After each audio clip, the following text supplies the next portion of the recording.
NBC News has exclusive new information this morning about the intended target of last week's Navy SEAL raid in Yemen.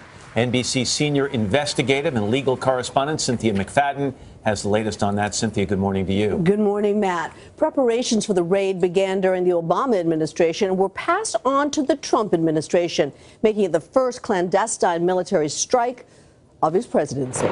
This morning, multiple military and intelligence officials tell NBC News that a top-secret target was the real reason for the U.S. military operation last week in Yemen. His name, Qassim al-Rimi, the head of al-Qaeda in the Arabian Peninsula, considered the third most dangerous terrorist in the world. The mission, capture or kill him. I think it is a successful operation by all standards.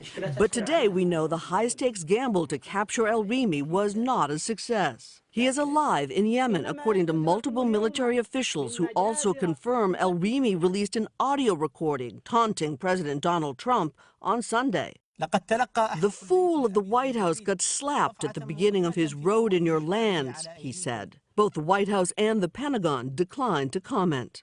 I think it would be unfair to criticize the new administration, in part because this is counterterrorism activity that is well-oiled, well-worn, and certainly well-planned.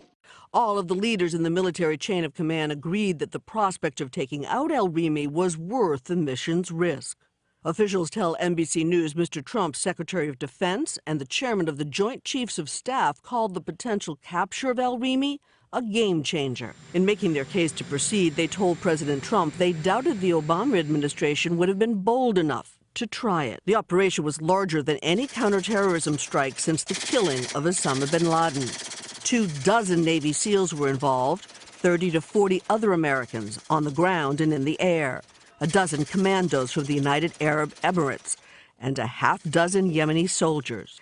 Navy SEAL William Ryan Owens was killed during the raid when forces were faced with fierce resistance.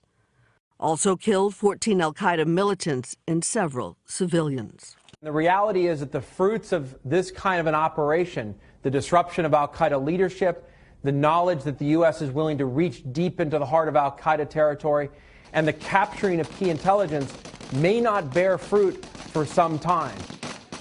It is not yet clear how valuable the intel gathered from computers and phones at the scene will turn out to be, nor is it clear whether al-Rimi was at the target location that night or whether perhaps he was tipped off beforehand. All right, Cynthia, thank you very much. Hello, Today fans. Thanks for checking out our YouTube channel. Subscribe by clicking that button down there and click on any of the videos over here to watch the latest interviews, show highlights, and digital exclusives.